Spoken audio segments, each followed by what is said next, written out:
Paskalis kembali menyapa Anda pagi ini, Saudara. Perusahaan plat merah, Telkom dan Bio Farma membangun Big Data untuk integrasi data vaksin COVID-19. Nah, Big Data ini terintegrasi mulai dari produksi hingga ke penyuntikan.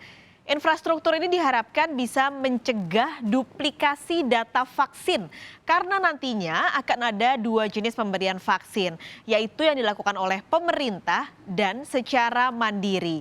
Kalau Big Data ini berjalan baik, maka pemberian vaksin akan lebih tepat sasaran. Infrastruktur ini akan memberikan layanan mulai dari pendaftaran hingga laporan hasil vaksin sebagai kontrol harian. Meski infrastruktur dibuat oleh Telkom dan Bio Farma, namun data diklaim sepenuhnya milik pemerintah. Vaksin jadi salah satu kepastian yang dinanti pelaku bisnis. Nah, bagaimana respon pasar tentang rencana pemerintah membangun Big Data pada proses vaksinasi? Jurnalis Kompas TV Elgin Fredianto dan juru kamera Ghaniar Febrian sudah ada di Bursa Efek Indonesia. Elgin, tadi ada dua BUMN yang mulai membangun infrastruktur Big Data. Jadi penggerak pagi ini di bursa? Ya, harapan kembali untuk hidup normal ini semakin terlihat Paskalis dan juga saudara, dan betul kedua emiten tersebut menjadi penggerak indeks harga saham gabungan hari ini. Tapi sebelumnya ada kabar yang baik datang dari vaksin racikan AstraZeneca, di mana kembali mendapatkan kabar baik setelah diklaim ini efektif hingga 90% untuk mencegah COVID-19. Dan sebelumnya kabar baik juga datang dari pengembang Pfizer, BioNTech, dan juga Moderna, Paskalis dan juga saudara. Dan tentu ini sentimen yang masih mampu untuk mengangkat optimisme pelaku pasar. Bahkan rencananya vaksin dari AstraZeneca ini akan dilakukan pendistribusian ini sebelum Natal dan tetap akan dipantau.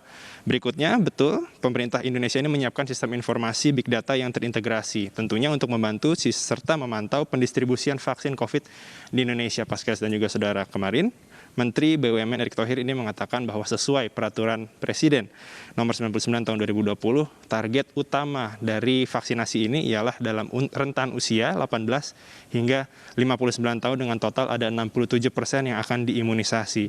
Di sini pemerintah mengutamakan perjalanan vaksinasi ini secara setransparan mungkin dan juga sebaik-baiknya. Dan betul pemerintah menggandeng dua perusahaan, yaitu ada Telkom Indonesia dan juga Bio Farma sebagai agregator yang menjaga data. Dan tentu seperti yang dikatakan tadi, data ini sepenuhnya dimiliki oleh pemerintah.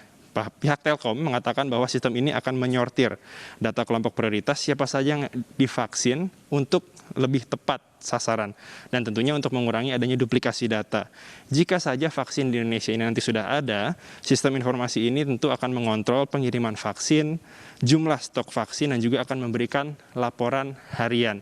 Dan kemarin bahkan saham kedua perusahaan ini mengalami kenaikan, yaitu pertama Telkom Indonesia ini naik 0,90% dan juga ada Kimia Farma yang naik 0,92% dan mampu mengerek indeks harga saham gabungan ditutup di zona hijau dengan level menembus 5.700.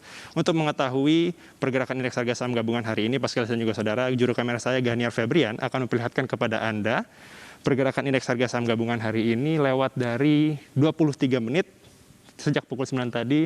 Indeks harga saham gabungan ada di zona hijau dengan level 5.763,22 dengan menguat 1,12% atau naik 63,44 basis poin.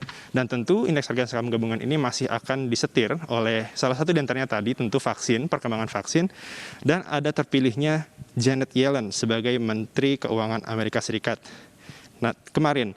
Dan tentu kinerja keuangan hingga kuartal 3 tahun 2020 ini cenderung meningkat secara kuartalan, dan tentu terpacu juga dengan finalisasi terpilihnya Joe Biden sebagai Presiden Amerika Serikat. Kembali ke Anda, Paskalis. Terima kasih untuk ulasannya Elgin Fredianto langsung dari Gedung Bursa Efek Indonesia, Jakarta. Saudara, Sapa Indonesia Pagi masih